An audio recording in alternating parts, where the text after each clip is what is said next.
Hello नमस्कार दोस्तों। आज यूटेरिया का बिहार दरोगा 2025 का वॉल्यूम 3 का सेट नंबर 2 की ओर चल रहे हैं। सेट नंबर 3 से लेकर के 15 तक हो चुका है दोस्तों, जिसका लिंक हमारे वीडियो का डिस्क्रिप्शन बॉक्स में दिया हुआ है। आप चाहे तो वहां से देख सकते हैं। अगर इन सभी सेट का फुल सेट का पीडीएफ चाहिए दोस्तों तो हमारे टेलीग्राम चैनल एबीसी विद सुमन के साथ ज्वाइन करें। इसका भी लिंक हमारे वीडियो का डिस्क्रिप्शन बॉक्स में दिया हुआ है। हमारे टेलीग्राम चैनल पर दोस्तों बहुत सारे एग्जाम का पीडीएफ मिल जाएगा, साथ में क्यूज मिलेगा। दोस्तों आप लोग का एग्जाम डेट आ चुका है, एक 18 का और एक 21 तारीख का है। इन दोनों को ध्यान रखते हुए पढ़ें और इस सेट को पूरा देखें दोस्तों, बहुत ही फायदा करेगा। तो आइए दोस्तों हम लोग सेट नंबर 2 की ओर चलते हैं। क्वेश्चन नंबर 1 से मेरे साथ बने रहिएगा दोस्तों और इसका फायदा उठाइएगा। कोहनी एवं घुटने की संधि निम्नलिखित में से किस अस्थि संधि का उदाहरण है? कोहनी और घुटने की संधि हिंज संधि का उदाहरण है। ऑप्शन नंबर बी हो जाएगा। घुटी संधि की बात करते हैं दोस्तों तो इसे घूर्णी संधि के नाम से भी जानते हैं, घूर्णी संधि के नाम से जानते हैं। क्वेश्चन नंबर 2, निम्नलिखित में कौन सी गैस पीने के पानी को शुद्ध करने के लिए प्रयोग में लाई जाती है? तो पीने के पानी को शुद्ध करने के लिए क्लोरीन गैस को प्रयोग में लाते हैं। क्लोरीन गैस के वास्तव में बहुत सारे उपयोग है दोस्तों। जैसे में इसमें खासकर जो है पीवीसी प्लास्टिक बनता है उसमें 20% क्लोरीन उपयोग होता है, ठीक है। ऑक्सीडाइजिंग एजेंट के रूप में, कीटाणुनाशक के रूप में, कागज उद्योग में, पेंट उद्योग में, कीटाणुनाशक उद्योग में, प्लास्टिक उद्योग में, एंटीसेप्टिक के रूप में, इन सभी में जो है क्लोरीन का प्रयोग किया जाता है। क्वेश्चन नंबर 3, चालक का प्रतिरोध किन किन बातों पर निर्भर करता है? चालक का प्रतिरोध चालक की लंबाई पर, चालक के प्रतिच्छेद के क्षेत्रफल पर, चालक के तापक्रम पर। ऑप्शन नंबर डी हो जाएगा। क्वेश्चन नंबर 4, निम्नलिखित में कौन सा एक रेडियो एक्टिव तत्व नहीं है? तो टाइटेनियम जो है रेडियो एक्टिव तत्व नहीं है। यह एक लोहे जैसी धातु होता है जिसका अपेक्षिक घनत्व 3.49 से लेकर के 3.59 होता है, ठीक है। यह जो है संक्रमण धातु, यह संक्रमण धातु है जो कि डी ब्लॉक में, आवर्त सारणी के डी ब्लॉक में पाया जाता है। प्लूटोनियम की बात करते हैं और थोरियम, ये दोनों क्या है? रेडियो एक्टिव तत्व है। ऑप्शन नंबर 1 हो जाएगा। क्वेश्चन नंबर 5, डीपीटी वैक्सीन का प्रयोग किन बीमारियों के लिए किया जाता है? डीपीटी वैक्सीन का प्रयोग डिप्थीरिया, काली खांसी और टेटनस की बीमारी को इलाज के लिए होता है। डिप्थीरिया की बात करते हैं दोस्तों तो डिप्थीरी नामक जीवाणु से होता है, डिप्थीरी नामक जीवाणु से। काली खांसी की बात करते हैं दोस्तों तो यह जो होता है बोर्डेला पार्टूसिस नामक जीवाणु से होता है। टिटनस की बात करते हैं दोस्तों तो क्लास्ट्रीडियम टिटाइनी नामक जीवाणु से होता है। क्वेश्चन नंबर बढ़ते हैं 6 की ओर। ऑप्शन नंबर 1 हो जाएगा। निम्नलिखित में किसमें खुला परिसंचरण तंत्र पाया जाता है? तो खुला परिसंचरण तंत्र ऑर्थोपोडा में पाया जाता है। ऑर्थोपोडा की बात करते हैं दोस्तों तो इसके अंतर्गत मच्छर मक्खी, ठीक है, कॉकरोच, केकड़ा, झींगा मछली, ये सभी जो है ऑर्थोपोडा के अंतर्गत आते हैं। एनिलिडा की बात करते हैं दोस्तों तो इसके अंतर्गत केचुआ आता है, जोक, नेरिस, ये सभी एनिलिडा के अंतर्गत आता है। क्वेश्चन नंबर 7, निलंबन में प्रक्षेपित कणों का आकार कितना होता है? निलंबन में प्रक्षेपित कणों का आकार 10⁻³ से 10⁻⁴ सेंटीमीटर का होता है, ठीक है। इसे जो है नग्न आंखों से देखा जा सकता है, ये अस्थायी होते हैं दोस्तों। उदाहरण के लिए बात करते हैं तो नदी का गंदा पानी, ठीक है, नदी के गंदा पानी में आपको कण दिखाई देता है, ठीक है। वायु में धुआं ये भी दिखाई देता है। आइए क्वेश्चन नंबर 8, लिमोनाइट निम्नलिखित में किस धातु का अयस्क है? लिमोनाइट लोहा का अयस्क है। लोहा के बहुत सारे अयस्क है दोस्तों, जैसे में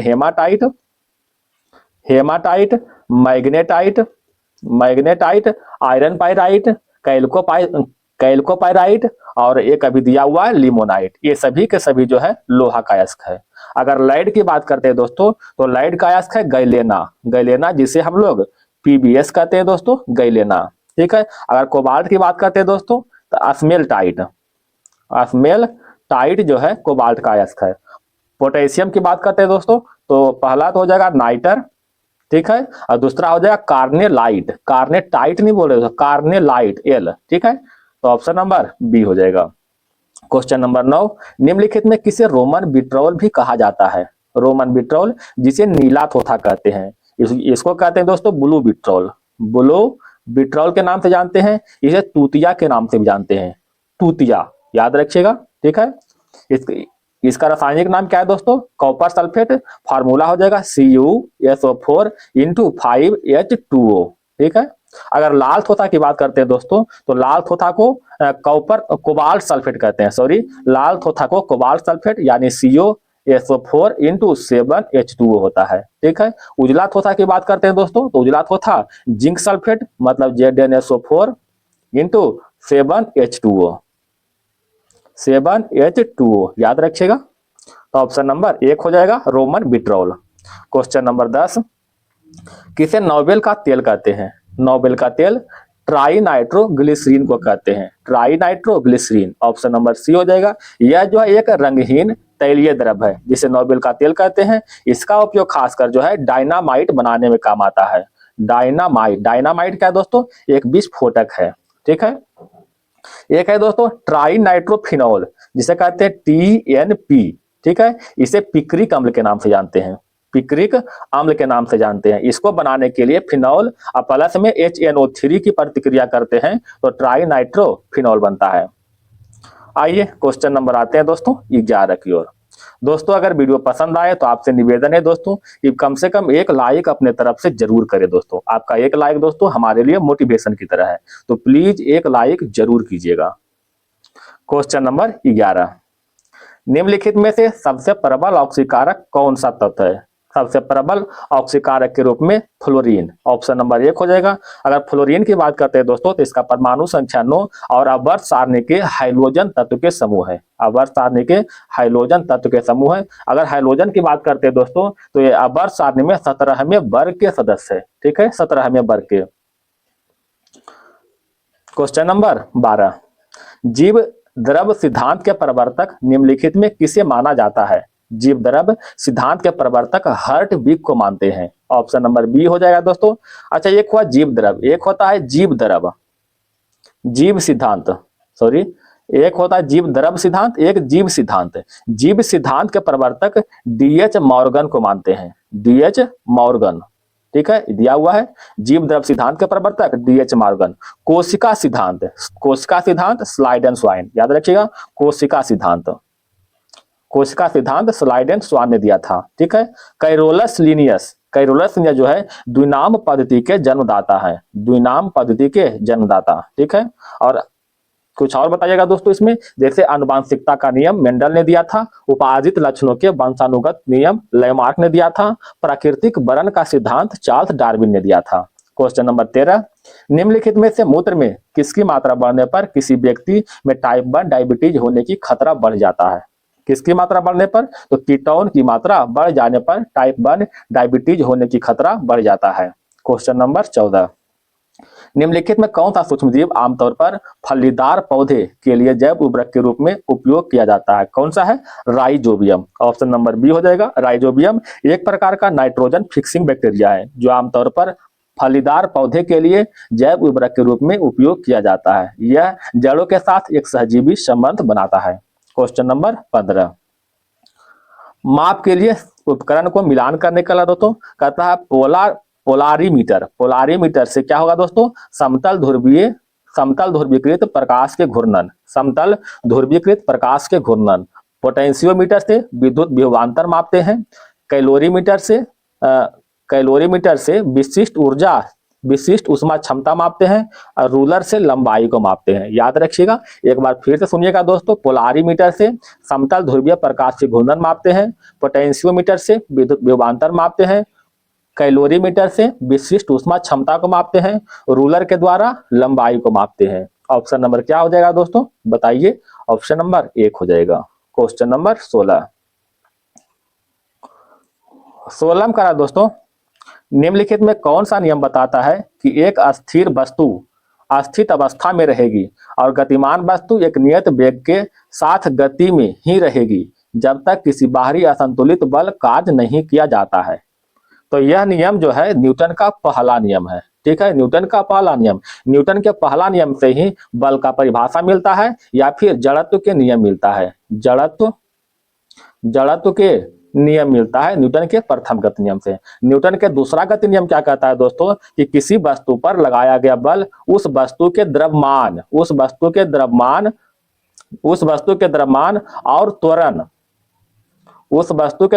और त्वरण के गुणनफल के बराबर होता है। ठीक है, ये न्यूटन का दूसरा नियम है। यानी एफ बराबर क्या होता है, द्रव्यमान एम अगुने ए एक्सेलरेशन। ठीक है, यानी एफ बराबर एम इंटू ए हो जाएगा। न्यूटन के दूसरा नियम से बल का व्यंजक प्राप्त होता है। न्यूटन के प्रथम नियम से जड़त्व का नियम, ठीक है, या फिर बल का परिभाषा मिलता है। न्यूटन के दूसरा नियम से बल का व्यंजक प्राप्त होता है। न्यूटन का तीसरा नियम आप लोग जानते होंगे दोस्तों, हर एक क्रिया के बराबर विपरीत प्रतिक्रिया। क्वेश्चन नंबर 17, गुरुत्वीय त्वरण जी के संबंध में निम्नलिखित में कौन सा कथन सत्य है। कहता यह पृथ्वी के सतह पर हर जगह अस्थिर है, नहीं है, हर जगह अस्थिर नहीं है दोस्तों, मतलब भिन्न भिन्न जगह जो है भिन्न भिन्न होता है। जैसे हम ध्रुव की बात करते हैं तो इस पर जो है सबसे अधिक होता है, सबसे अधिक मतलब मैक्सिमम होता है गुरुत्वीय त्वरण। अगर भूमध्य रेखा की बात करते हैं दोस्तों, तो इसमें जो है सबसे मिनिमम होता है, यानी बहुत कम मात्रा में होता है भूमध्य रेखा पर गुरुत्वीय त्वरण। ठीक है, तो हर जगह पर अलग अलग होता है। अगर ऊंचाई बढ़ाएंगे, चाहे ऊंचाई मतलब धरती से ऊपर ले जाएंगे या फिर धरती से नीचे ले जाएंगे, दोनों स्थिति में गुरुत्वीय त्वरण की मान कम होता है। देखते हैं ऑप्शन की ओर, कहता है यह बढ़ती ऊंचाई के साथ बढ़ता है। गलत है दोस्तों, अभी बताएं कि ऊंचाई बढ़ेगा या फिर धरती से नीचे ले जाएंगे, दोनों स्थिति में गुरुत्वीय त्वरण की मान कम होता है। ठीक है, ऊंचाई बढ़ाने के साथ घटती है, बिल्कुल सही है, ऊंचाई बढ़ाएंगे तो घटेगा। ऑप्शन नंबर सी हो जाएगा। क्वेश्चन नंबर 18, किस प्रकार के तरंग का विस्थापन तरंग प्रसार की दिशा के लंबवत होता है। अनुदैर्घ्य तरंग। अच्छा, अनुदैर्घ्य तरंग के कुछ एग्जांपल देखते हैं दोस्तों, जैसे में प्रकाश तरंग या फिर जो है जल तरंग। इसमें एक क्वेश्चन पूछता है दोस्तों कि अगर कोई स्थिर जल है उसमें पत्थर फेंकते हैं तो कौन सा तरंग उत्पन्न होता है, तो याद रखिएगा अनुप्रस्थ तरंग। ठीक है, क्वेश्चन नंबर 19, आधुनिक अवर सारणी के किसी वर्ग में ऊपर से नीचे आने पर परमाणु त्रिज्या का मान क्या परिवर्तन होता है, तो परमाणु त्रिज्या का मान बढ़ जाता है। ठीक, क्यों बढ़ेगा दोस्तों, क्योंकि जो है तत्वों की परमाणु संख्या में इलेक्ट्रॉन की संख्या बढ़ने से कक्षों की संख्या बढ़ जाती है। ठीक है, क्वेश्चन नंबर 20, नाइट्रिक अम्ल का उपयोग निम्नलिखित में किस कार्यों के लिए उपयोगी है। नाइट्रिक अम्ल का उपयोग सोने और चांदी को शुद्ध करने में, सही है। डायनामाइट के निर्माण में, ये भी सही है। उर्वरक के निर्माण में, ऑप्शन नंबर डी हो जाएगा। क्वेश्चन नंबर 21 में देखिए दोस्तों, कहता गोदावरी नदी के संबंध में निम्नलिखित में कौन सा कथन गलत है। गोदावरी नदी की बात कर रहा है दोस्तों, तो गोदावरी नदी का उद्गम नासिक के निकट त्र्यंबकेश्वर पहाड़ी से होता है, सही है। इसके प्रमुख सहायक नदी मजीरा, प्राणहिता और इंद्रावती है, सही है दोस्तों। प्राणहिता वर्धा बेनगंगा के संगम से बनी है, ये भी सही है। कहता यह केवल महाराष्ट्र, आंध्र प्रदेश और उड़ीसा से प्रवाहित होता है, ये गलत है दोस्तों। ये महाराष्ट्र, आंध्र प्रदेश और उड़ीसा के अतिरिक्त ये जो है तेलंगाना से और छत्तीसगढ़ से भी प्रवाहित होता है। ठीक है, इसमें कह रहा है केवल महाराष्ट्र, आंध्र प्रदेश और उड़ीसा के साथ साथ तेलंगाना और छत्तीसगढ़ से भी, अतः ऑप्शन नंबर डी क्या हो जाएगा, गलत हो जाएगा। गोदावरी नदी की बात करते हैं दोस्तों, तो इसका लंबाई जो है 1465 किलोमीटर है। यह भारत की दूसरी सबसे लंबी नदी है, या फिर इसको कह सकते हैं दोस्तों प्रायद्वीप भारत की सबसे लंबी नदी है। इसे दक्षिण की गंगा के नाम से भी जाना जाता है। क्वेश्चन नंबर 22, मिलान करना है दोस्तों, मिलान कीजिएगा। चेरुथोनी बांध जो है केरल में स्थित है। ठीक है, इंदिरा सागर बांध मध्य प्रदेश में, कृष्णराज सागर बांध कर्नाटक में स्थित है, मेटूर बांध तमिलनाडु में। इस तरह से ऑप्शन नंबर क्या हो जाएगा दोस्तों, सी। क्वेश्चन नंबर 23, तातीपा का तेल शोधक किस राज्य में स्थित है। तातीपा का तेल शोधक आंध्र प्रदेश में स्थित है। इसका स्थापना कब हुआ था, 2001 में। क्वेश्चन नंबर 24, निम्नलिखित बंदरगाहों और उससे संबंधित राज्यों में कौन सही सुमेलित नहीं है। जवाहरलाल नेहरू बंदरगाह महाराष्ट्र में है, सही है। मार्मो गोवा बंदरगाह गोवा में है। एन्नौर बंदरगाह केरल, ये गलत है दोस्तों। एन्नौर बंदरगाह जो है तमिलनाडु में स्थित है। नाडु में। ठीक है, एन्नौर बंदरगाह को चेन्नई बंदरगाह के दबाव को कम करने के लिए एन्नौर बंदरगाह को निर्माण किया गया था। ठीक है, इसी प्रकार जो है मुंबई बंदरगाह को दबाव को कम करने के लिए महाराष्ट्र में नाहवा सोवा बंदरगाह को निर्माण किया गया था। अच्छा, पारादीप बंदरगाह कहाँ है? उड़ीसा में। तो ऑप्शन नंबर सी गलत था, एन्नौर बंदरगाह तमिलनाडु होगा। क्वेश्चन नंबर 25, निम्नलिखित में से किस संघ राज्य क्षेत्र में महिला साक्षरता दर सबसे अधिक है? तो संघ राज्य क्षेत्र लक्षद्वीप। लक्षद्वीप में महिला साक्षरता दर सबसे अधिक है। कितना है दोस्तों? 87.9%। अगर राज्य की बात करता है तो राज्य में महिला साक्षरता दर सबसे अधिक केरल में है। केरल में कितना है? 92.1% है। ठीक है, अगर सबसे कम महिला साक्षरता दर वाला राज्य की बात करते हैं तो हो जाएगा बिहार। बिहार में महिला कितना है दोस्तों? 51.5% महिला साक्षर है मात्र। अगर इसी में यूटी की बात करते हैं, केंद्र शासित प्रदेश की, तो सबसे कम कहाँ हो जाएगा? दादर और नागर हवेली। दादर और नागर हवेली, यहाँ जो है 64.3% है। ठीक है, तो ऑप्शन नंबर बी हो जाएगा। क्वेश्चन नंबर आते हैं दोस्तों 25 की ओर। पुदुचेरी केंद्र शासित प्रदेश 3 राज्यों में फैला हुआ है। निम्नलिखित में कौन उसमें सही सुमेलित है? कतायनम जो है आंध्र प्रदेश में है, एक है कराईकल तमिलनाडु में, माहे केरल में है। ऑप्शन नंबर डी हो जाएगा। क्वेश्चन नंबर 27, कथाकृतियों को मिलान करना है दोस्तों, मिलान कीजिएगा, देखिएगा। जलोढ़ पंख, जलोढ़ पंख जो है पर्वतीय गिरिपाद में आता है। जलोढ़ पंख पर्वतीय गिरिपाद में आता है। भी आकार की घाटी पर्वतीय क्षेत्र में आता है। ठीक है, डेल्टा आकार की जो है समुद्र तट में आता है। ठीक है, और चाप झील जो है नदी के निम्नतर फैलाव। तो ऑप्शन नंबर 1 हो जाएगा। क्वेश्चन नंबर 28, कहता है निम्नलिखित जल धाराओं और महासागर में कौन सुमेलित नहीं है? हम्बोल्ट गर्म जलधारा, हम्बोल्ट जो है प्रशांत महासागर की जलधारा है। गल्फ स्ट्रीम उत्तर अटलांटिक महासागर की जलधारा है। फ्लोरिडा ये दक्षिण अटलांटिक महासागर की जलधारा है, जो कि गलत है। दक्षिण नहीं होगा, क्या हो जाएगा दोस्तों? उत्तर अटलांटिक महासागर की जलधारा है। ठीक है, फ्लोरिडा। ऑप्शन नंबर सी गलत था। अंगुलहास हिंद महासागर का, ये भी सही है। क्वेश्चन नंबर आते हैं 29 की ओर। आरंभिक भारतीय राष्ट्रवादी द्वारा साम्राज्यवाद की आर्थिक आलोचना के संदर्भ में निम्नलिखित कथनों पर विचार कीजिए। कहता है वे सभी विदेशी पूंजी के बड़े पैमाने पर निवेश का विरोध करते थे, गलत है। उन्होंने भारतीय उद्योग को बढ़ावा देने के लिए साधन के रूप में स्वदेशी के विचार को लोकप्रिय बनाया है, ये सही है। उन्होंने किसानों पर कराधान का बोझ हल्का करने के लिए भू राजस्व में कमी लाने के लिए आंदोलन किए हैं, ये भी सही है। अतः 2 और 3 सही है। ऑप्शन नंबर बी हो जाएगा। क्वेश्चन नंबर 30 में करा दोस्तों, बौद्ध ग्रंथों के संबंध में निम्नलिखित कथनों पर विचार कीजिए। कथा प्राचीनतम बौद्ध ग्रंथ पाली भाषा में लिखा गया था, सही है। पाली भाषा जो है कन्नौज और उत्तरी बिहार में बोली जाती है, ये गलत है दोस्तों। पाली भाषा जो है मगध में और दक्षिणी बिहार में बोली जाती है। ठीक है, मगध और दक्षिणी बिहार में। महात्मा बुद्ध के पूर्व जन्मों की कथाएं जातक कहलाती है, ये भी सही है। अतः 1 और 3 सही है। ऑप्शन नंबर सी हो जाएगा। क्वेश्चन नंबर आते हैं 31 की ओर। अस्थायी बंदोबस्त के कारण कौन सी समस्या उत्पन्न हुई है? अस्थायी बंदोबस्त के कारण कंपनी ने जो राजस्व तय किया वह इतना अधिक था कि उसको चुकाने में जमींदार को बहुत परेशानी हो रही थी, ये भी सही है।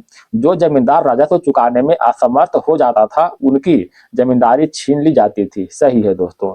इस व्यवस्था में जमींदारों की स्थिति में सुधार आया किंतु कंपनी को कोई लाभ नहीं हुआ, ये भी सही है। Option number D. Question number 32, Khurda विद्रोह के संबंध में निम्नलिखित में कौन सा कथन सत्य है? कहता यह विद्रोह 1790 में हुआ था, गलत है दोस्तों। यह विद्रोह जो है 1817 में हुआ था। ठीक है, खुर्दा विद्रोह को जो दोस्तों पाइका विद्रोह के नाम से भी जानते हैं, पाइका विद्रोह के नाम से जानते हैं। ठीक है, कहता इसका नेतृत्व बख्शी जग बंधु ने किया था, सही है दोस्तों। कहता पाइका ने थाने और अन्य सरकारी प्रतिष्ठानों पर हमला किया था। इस विद्रोह में रैयत एवं जमींदार दोनों शामिल हुए थे, ये भी सही है। अतः 2, 3, 4 सही है। ऑप्शन नंबर बी हो जाएगा। क्वेश्चन नंबर आते हैं दोस्तों 37 की ओर।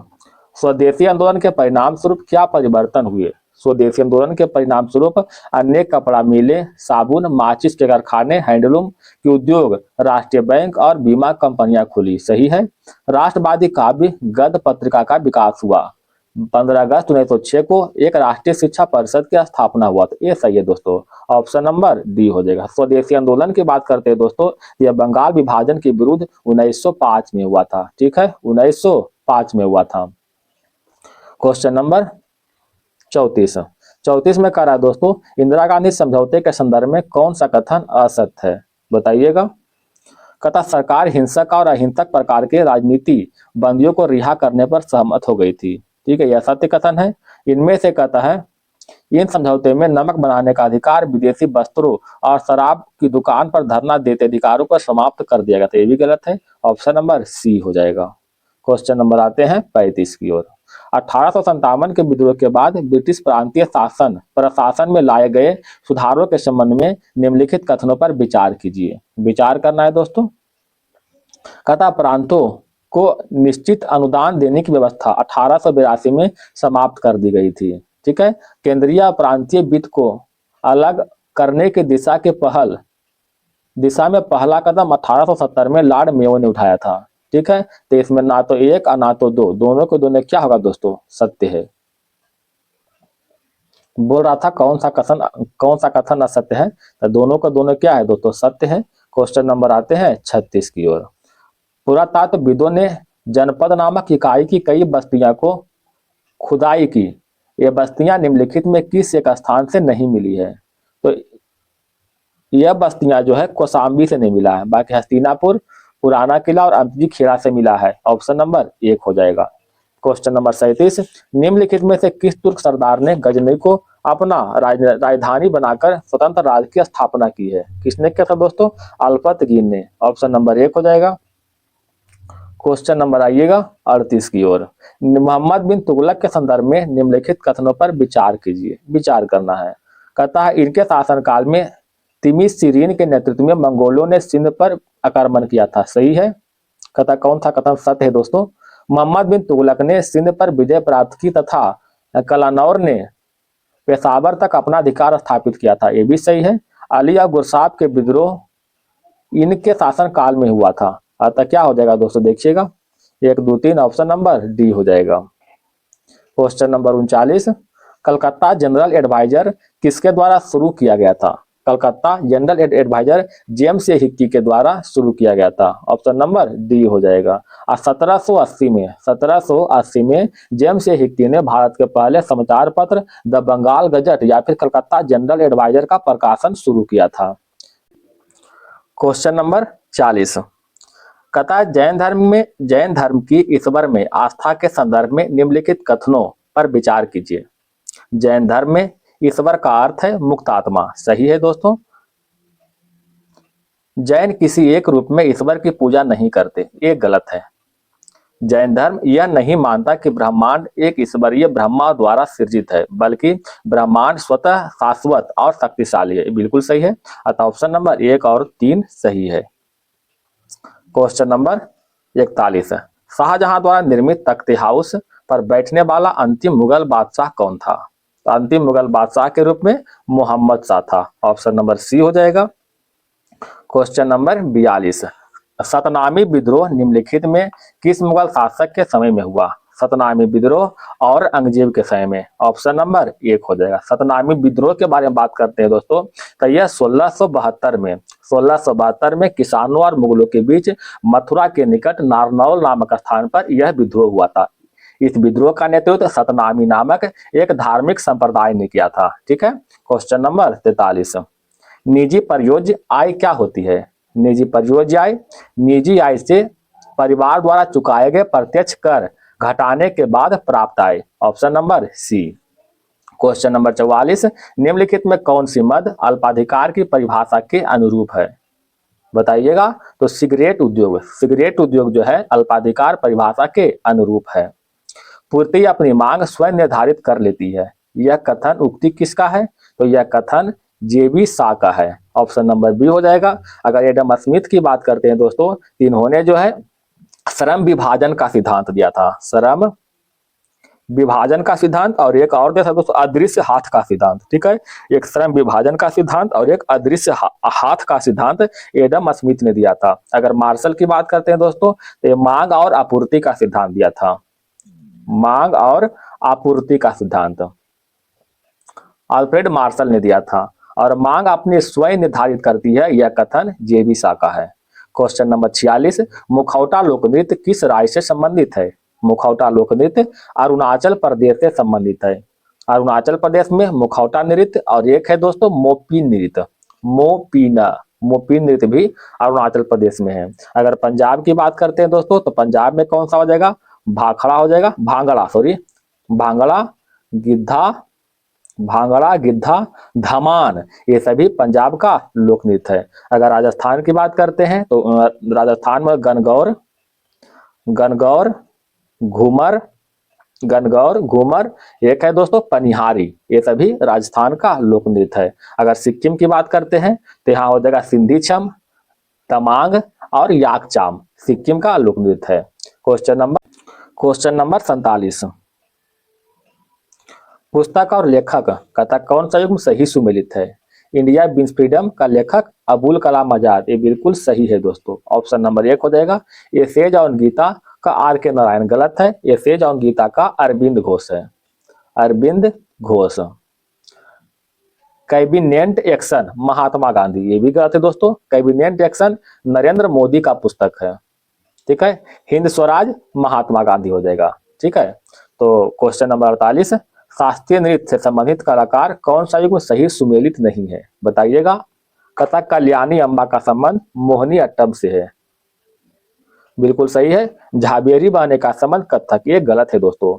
झाबेरी बाने का संबंध मणिपुरी नृत्य से है, मणिपुरी से, ठीक है। संयुक्ता पानीगिरी ओडिसी और हेमा मालिनी का संबंध भारतनाट्यम से। ऑप्शन नंबर बी हो जाएगा। अगर कथक की बात करते हैं दोस्तों, कथक नृत्य से संबंधित है बिरजू महाराज, सितारा देवी, मालविका सरकार, लच्छू महाराज, ये सभी का संबंध कथक से है। क्वेश्चन नंबर 49, 49वीं समानांतर रेखा किन दो देशों के बीच सीमा रेखा है? 49वीं समानांतर उत्तर और दक्षिण कोरिया के बीच, उत्तरी और दक्षिणी वियतनाम के बीच समानांतर रेखा है। अगर रूस और फिनलैंड की बात करते हैं दोस्तों, तो मेनर हीन रेखा रूस और फिनलैंड के बीच है। भारत और पाकिस्तान की बात करते हैं दोस्तों, तो एक तो हो जाएगा रेड क्लिफ रेखा, जिसका निर्धारण 1947 में हुआ था। एक है दोस्तों 24वीं समानांतर रेखा, ये दोनों के दोनों जो है भारत और पाकिस्तान के बीच स्थित है। अगर उत्तरी और दक्षिणी कोरिया की बात करते हैं दोस्तों, तो 38वीं समानांतर रेखा उत्तरी और दक्षिणी कोरिया के बीच। एक है दोस्तों 49वीं समानांतर रेखा, ये जो है यूएसए और कनाडा के बीच स्थित है, याद रखिएगा।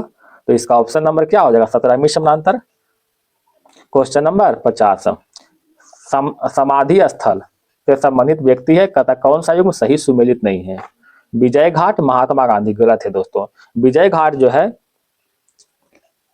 लाल बहादुर शास्त्री के समाधि स्थल है, लाल बहादुर शास्त्री के समाधि स्थल है। महात्मा गांधी के समाधि स्थल को राजघाट कहते हैं, समता स्थल जगजीवन राम, अभय घाट मोरारजी देसाई, शक्ति स्थल इंदिरा गांधी, ठीक है। तो ऑप्शन नंबर 1 गलत था, ठीक है। विजय घाट लाल बहादुर शास्त्री के, और ये जो राजघाट है महात्मा गांधी जी के समाधि स्थल है। क्वेश्चन नंबर 51 में करा दोस्तों, कहता कौन सा युग्म जो सही है? इसमें सही का छांटना है। मर्डेका कप का संबंध बैडमिंटन से, एक गलत है दोस्तों। मर्डेका कप का संबंध किससे है? फुटबॉल से है। मर्डेका कप का संबंध किससे है? फुटबॉल से है, ठीक है। बाकर कप का संबंध गोल्फ से, बिल्कुल सही है। बेलिंगटन ट्रॉफी का संबंध पोलो, ये भी गलत है। बेलिंगटन ट्रॉफी का संबंध रोबिंग से है, रोबिंग, याद रखिएगा। ये एशेज कप का संबंध टेनिस से, भी गलत है। एशेज कप का संबंध क्रिकेट से है। तो ऑप्शन नंबर बी बिल्कुल सही हो जाएगा, ठीक है।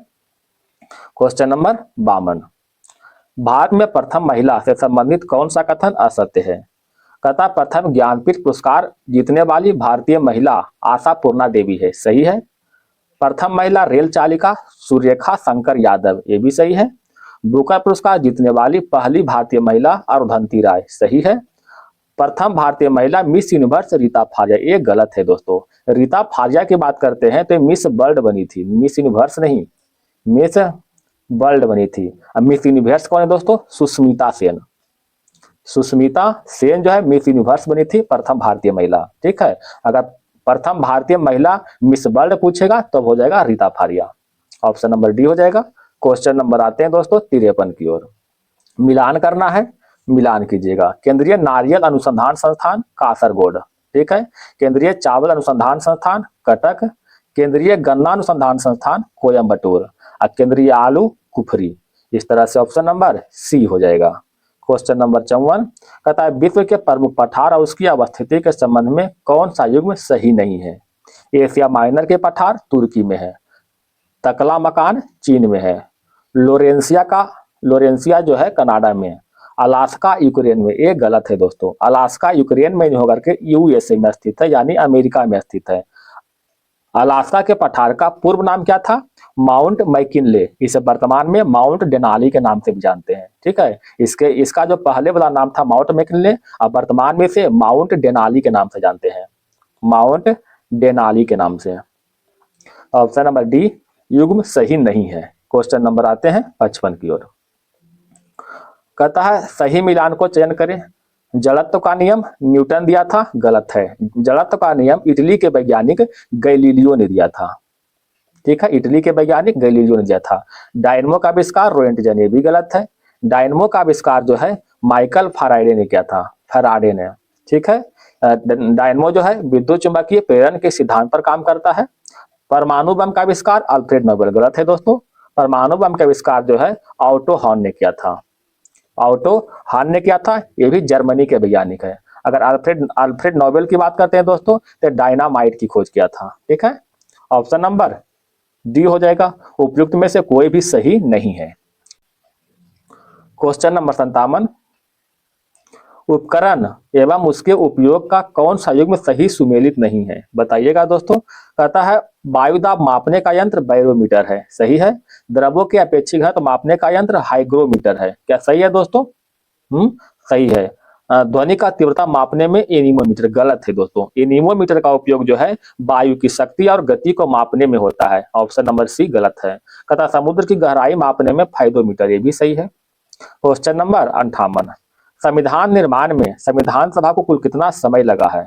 संविधान की बात करते हैं दोस्तों तो संविधान सभा के गठन जो है 1946 में कैबिनेट मिशन की सिफारिश पर हुआ था, कैबिनेट मिशन की सिफारिश पर हुआ था। इसको निर्माण करने में 2 वर्ष 11 महीना और 18 दिन लग गए थे। ठीक है, यह जो है 26 नवंबर 1949 को बन करके तैयार हो गया था। इसीलिए हम लोग जो है 26 नवंबर को संविधान दिवस के रूप में भी मनाते हैं। क्वेश्चन नंबर बढ़िएगा दोस्तों 59 की ओर। इनमें से कौन सा मूलाधिकार केवल भारतीय नागरिकों को प्राप्त है। तो भारतीय नागरिक को अनुच्छेद 15, 16, 19, 29 और 30 ये 5 अनुच्छेद जो है भारतीय नागरिक को उपलब्ध है। ठीक है, इसमें देखिएगा दोस्तों कौन कौन हो जाएगा। शोषण के विरुद्ध अधिकार अनुच्छेद 23-24 है, ये तो गलत हो गया, इसमें नहीं है। विधि के समझ समता अनुच्छेद 14 है, ये भी नहीं होगा। धर्म की स्वतंत्रता ये अनुच्छेद 25 से लेकर के 28 तक निहित है, ये भी नहीं होगा। कहता है सरकारी सेवाओं में अवसर की समानता अनुच्छेद 16 में निहित है, देखिए अनुच्छेद 16 है। ठीक है, अतः ऑप्शन नंबर डी हो जाएगा। ठीक है, याद रखिएगा। क्वेश्चन नंबर 60 संसद सदस्यों की अयोग्यता के संबंधी विवादों का फैसला कौन करता है।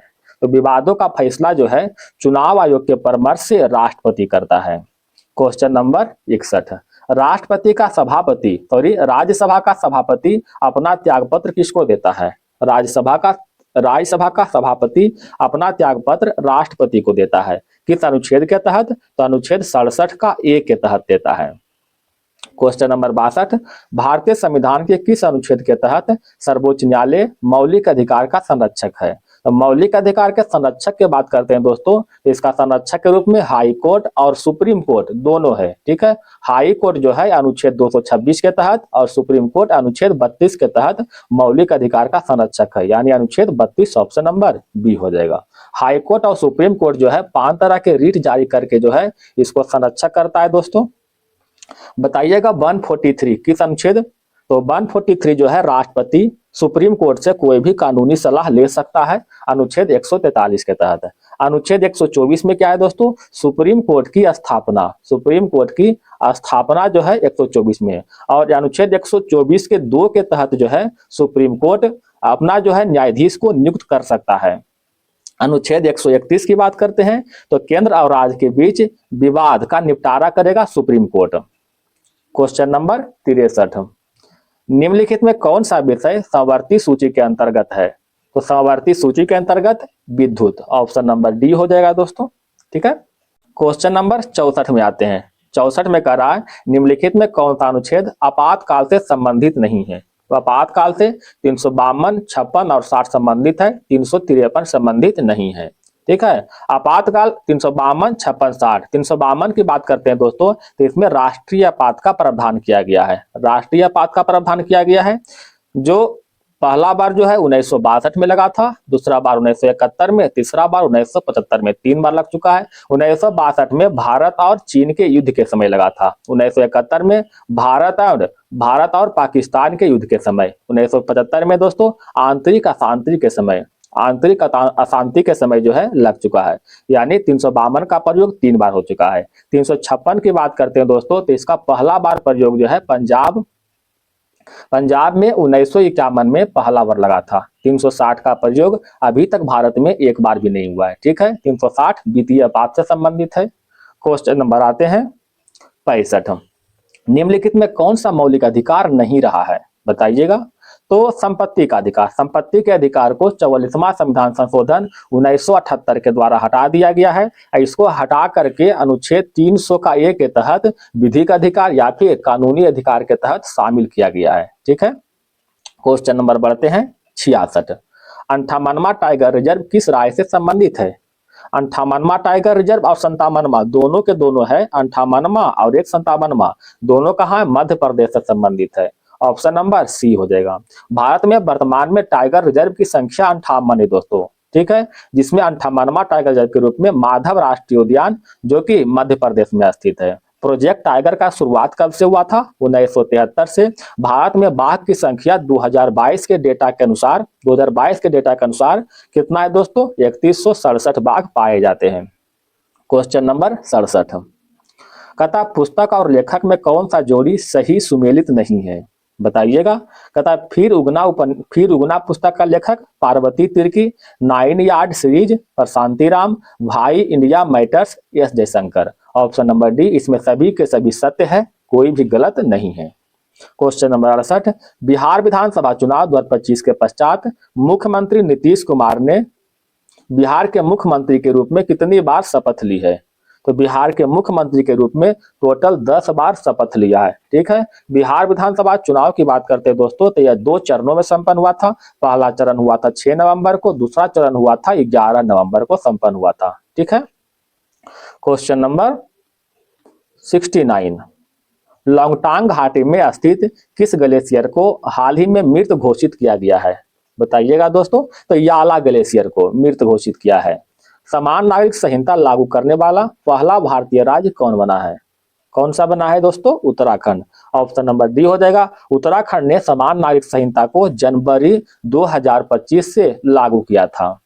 क्वेश्चन नंबर 71, वित्तीय स्वास्थ्य सूचकांक 2025 में कौन सा भारतीय राज्य शीर्ष पर है? तो वित्तीय स्वास्थ्य सूचकांक 2025 में पहला स्थान उड़ीसा का आ जाएगा दोस्तों, दूसरा स्थान छत्तीसगढ़ का आ जाएगा और तीसरा स्थान जो है गोवा का आ जाएगा। ठीक है, बिहार के स्थान की बात करते हैं दोस्तों तो बिहार का स्थान 13वें नंबर पर है। क्वेश्चन नंबर 72, अमेरिकी राष्ट्रपति डोनाल्ड ट्रंप द्वारा किस देश के नागरिकों पर यात्रा प्रतिबंध लगाते हुए रेड लिस्ट में डाल दिया है? तो अमेरिकी राष्ट्रपति डोनाल्ड ट्रंप ने ईरान को जो है रेड लिस्ट में शामिल किया है। ठीक है, इन्होंने अफगानिस्तान, चाड और ईरान, म्यांमार सहित टोटल 12 देश को पूरी तरह रेड लिस्ट में शामिल कर दिया है। ठीक है, क्वेश्चन नंबर 73, वर्तमान में अंतर्राष्ट्रीय ओलंपिक संघ का अध्यक्ष कौन है? अंतर्राष्ट्रीय ओलंपिक संघ के अध्यक्ष क्रिस्टी कोवेंट्री बने हैं। ऑप्शन नंबर सी हो जाएगा। अंतर्राष्ट्रीय ओलंपिक संघ की पहली महिला या फिर पहली अफ्रीकी अध्यक्ष के रूप में जिम्बाब्वे की पहली तैराक, यानी पहली नहीं दोस्तों प्रसिद्ध तैराक, जिम्बाब्वे की प्रसिद्ध तैराक क्रिस्टी कोवेंट्री को बनाया गया है। क्वेश्चन नंबर 74, IM-2 चंद्र मिशन, IM-2 चंद्र मिशन किस क्षेत्र पर केंद्रित मिशन है? तो दक्षिणी ध्रुव पर। ऑप्शन नंबर बी हो जाएगा।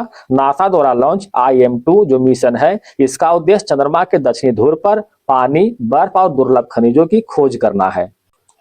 क्वेश्चन नंबर 75, खेलो इंडिया यूथ गेम्स का 7वां संस्करण किस राज्य में आयोजित किया गया है? तो 7वां संस्करण का आयोजन बिहार में हुआ है। अब बिहार के 5 शहरों में इसका आयोजन हुआ है। कौन कौन हुआ है दोस्तों? पटना में हुआ है, पटना, गया, भागलपुर, पटना, गया, भागलपुर, एक है दोस्तों राजगीर और बेगूसराय।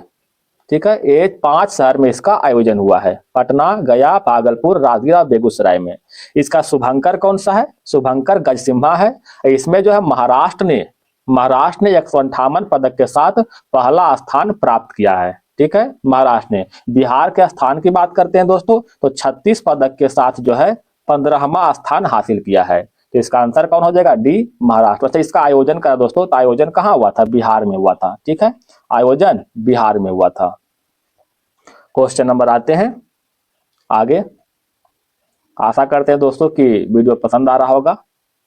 क्वेश्चन नंबर 76, खेलो इंडिया यूथ गेम 2025 का शुभंकर क्या था? खेलो इंडिया 2025 का शुभंकर अभी बताएं दोस्तों, गजसिम्हा। ठीक है, ऑप्शन नंबर बी। इसमें बिहार का स्थान 36 पदक के साथ 15वां स्थान रहा है और महाराष्ट्र जो है 158 पदक के साथ पहला स्थान। क्वेश्चन नंबर 77, 8वें वेतन आयोग का अध्यक्ष किसे नियुक्त किया गया है? 8वें वेतन आयोग के अध्यक्ष रंजना प्रकाश देसाई को नियुक्त किया गया है। दोस्तों, आपसे पुनः निवेदन करते हैं कि अगर वीडियो पसंद आए तो प्लीज एक लाइक जरूर कीजिएगा। आपका एक लाइक हमारे लिए मोटिवेशन की तरह है, तो प्लीज एक लाइक जरूर करें। क्वेश्चन नंबर 78, बोनालू उत्सव। बोनालू उत्सव का बोनालू उत्सव जो है तेलंगाना में, त्रिशूरपुरम केरल में, सरहुल झारखंड में और चापा चारकुट मिजोरम में। इस तरह से ऑप्शन नंबर सी हो जाएगा। क्वेश्चन नंबर 79, बजट 2025-26 में दलहनों में आत्मनिर्भरता मिशन हेतु किस दाल पर विशेष ध्यान नहीं दिया था? तो मूंग की दाल पर विशेष ध्यान जो है नहीं दिया था। क्वेश्चन नंबर 80, बजट 2025-26 में MSME में निवेश और टर्नओवर की संशोधित सीमा कौन सा है? संशोधित सीमा की बात करते हैं तो सूक्ष्म और निवेश में जो है 2.5 करोड़, टर्नओवर 10 करोड़, लघु में निवेश जो है 25 करोड़ और टर्नओवर जो है 100 करोड़, मध्यम में निवेश 125 करोड़ और turnover 500 crore. Option number D हो जाएगा। क्वेश्चन नंबर 81, मिशन लाइफ की अवधारणा किस सम्मेलन के दौरान पेश किया गया था? मिशन लाइफ की अवधारणा जो है COP 26 के दौरान पेश किया गया था। मिशन लाइफ का भारत का लक्ष्य 2028 तक कितने प्रतिशत निकायों को पर्यावरण अनुकूल बनाना है? 80%। ऑप्शन नंबर डी हो जाएगा। क्वेश्चन नंबर 83, ऑस्ट्रेलियन ओपन 2025 का पुरुष एकल खिताब किसने जीता है? पुरुष एकल खिताब जेनिक सिनर ने जीता है अलेक्जेंडर जेरोव को हराकर। जेनिक सिनर की बात करते हैं दोस्तों, इसका संबंध इटली से है। यह लगातार दूसरी बार जो है खिताब जीता है। अलेक्जेंडर जेरोव की बात करते हैं, यह जर्मनी से संबंधित है। क्वेश्चन नंबर 84, ICC अवार्ड 2024 में women's ODI cricketer of the year 2024 का पुरस्कार किसने जीता है? किसने जीता है दोस्तों? स्मृति मानधना ने जीता है।